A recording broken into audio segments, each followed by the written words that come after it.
We're here in San Diego at the 2016 American Society of Hematology Conference, and joining me this afternoon is Dr. Ann Mullally from Brigham and Women's Hospital, also a Damon Runyon Cancer Research Foundation clinical investigator. Good to see you, Doctor. Great to be here.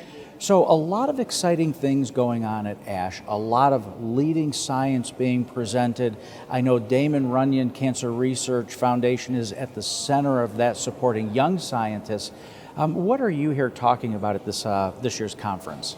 So I'm here talking about the work we've been doing to understand how mutations in a gene called calreticulin cause a type of blood cancer called myeloproliferative neoplasms. And this work has been supported by the Damon Runyon Foundation. This is actually my fourth year of support from the foundation, and they have really been instrumental in allowing us to move forward the science to understand how these mutations cause this disease. And this work I spoke about at ASH in a Meet the Scientists session yesterday. Mm-hmm.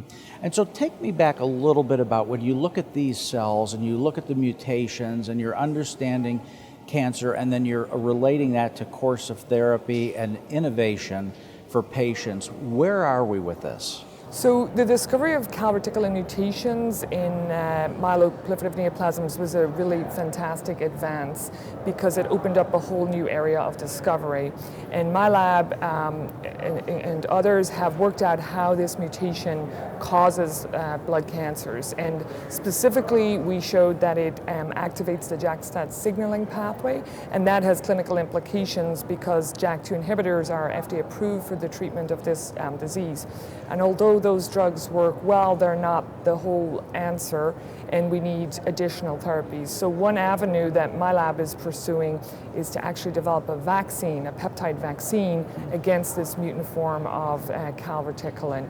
And we are engaging in preclinical studies now and hoping that soon we'll be able to bring those to a phase 1 clinical trial. So what is at the heart of this new discovery and this new research? We've been studying blood cancer for some time now. I'm hearing things like immunotherapy at this conference and combination therapy and some really innovative things, and combining different courses of therapy together to really attack cells. And what fascinates me the most is the way that we're going about from old school chemotherapy, if you will, where somebody is infused and unfortunately good cells are disturbed along with the cancer cells, to really being able to pinpoint cancer and really target it very specifically.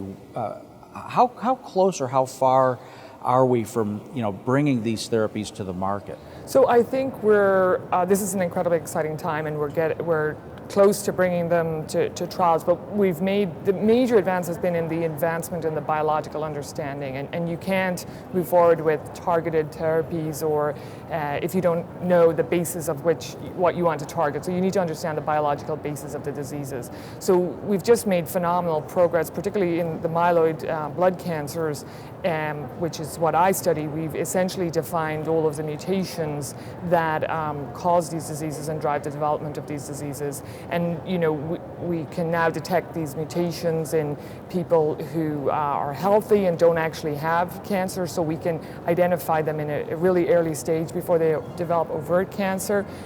We can define them at the time of the diagnosis of their cancer, and then we can monitor them in response to particular therapies. So we're really, rather than sort of at this sort of very non-specific level, as you pointed out, where we just sort of give drugs that kill good cells and bad cells, we're all the time advancing to really try to specifically target the genes that are driving these mutations, and then we can specifically even monitor, how do those specific cells with that mutation respond to therapy A, B, or C. So just the sort of the level of resolution at which we're studying these cancers is just massively advanced, even in the last 5 years. And I think now the next step is to sort of continue to develop therapies that really target these specific driver mutations, and that's part of what we're doing with the calreticulin and with this idea of the vaccine. And it's also a phenomenal immunological target, as you mentioned.